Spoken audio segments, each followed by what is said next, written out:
আপনাদের অনেকের জানা আছে না?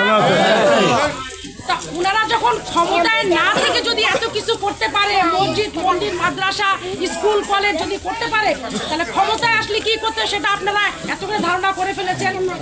এখন বিএনপির জোয়ার, এটা সবাই জানেন। আপনারা সবাই ফেসবুক চালান, ইন্টারনেট দেখেন না বাসায়? দেখেন। আপনারা সবাই জানেন যে এখন জোয়ারটা বিএনপির দিকে, ধানের দিকে। এখন আমরা বাঙালিরা কি করি, যেদিকে জোয়ার থাকে আমরা কিন্তু সেদিকেই যেতে পছন্দ করি, তাই না? তাহলে এবার ভোটটা কিসে দিব আমরা?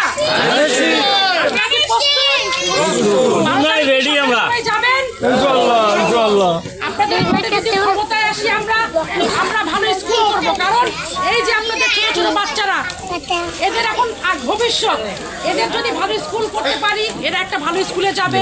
মুরব্বীদের জন্য যদি একটা হাসপাতাল করতে পারি, রংপুর যেতে হবে না ভ্যানে করে, ওনারা এখানেই একটা চিকিৎসা নিতে পারে হাসপাতালে।